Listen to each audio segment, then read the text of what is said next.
going to be mixing and matching prints. There are YouTube tutorials everywhere about quilting, about the stippling, the cutting techniques, the patterns, but what I'm really good at is taking prints that don't necessarily match, putting them together, and making them sing.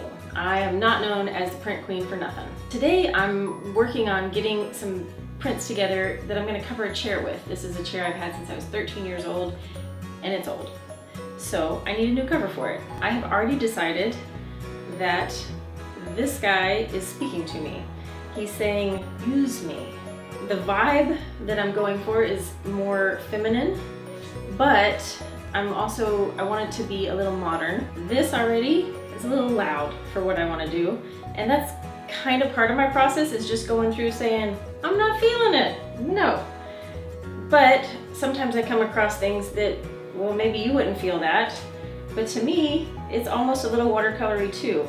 It's graphic, but when you do quilt, sometimes you want to have not all floral, or not all stripe, not all polka dot, not all this. You want to mix and match and see how much you can get away with.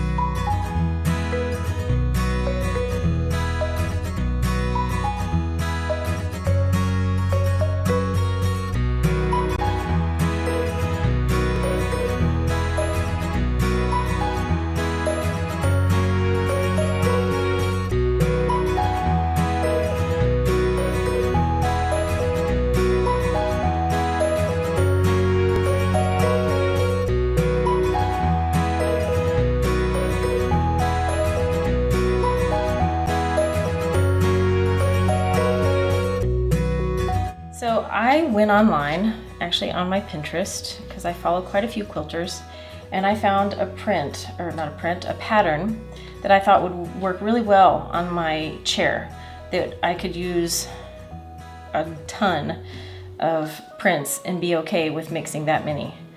So I've already started to cut. I'm making, my little 2-inch squares, which are gonna get into a checkerboardy kind of thing. And I'm still got to cut this. I've cut my strips, and I'm going to chop him into 2-inch squares as well. And I'm going to do that with a lot of my things, but the ones that I want to focus, like that are my centerpieces, they're going to be larger, and I'm going to work these guys around them. So now I have sewn my 2-inch squares together in different color variations. And I've got some that are going to be longer because the pattern that I've chosen to do has some stripes and some checkerboard. This is a sample of how things are starting to look coming together.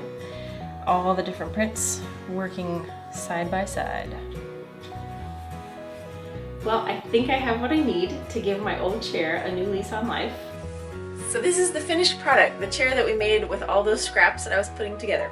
I've got my 2-sided pillow, and this chair is from 1988. This was when I was in junior high. I slept on this thing. I thought it was so cool because it converts.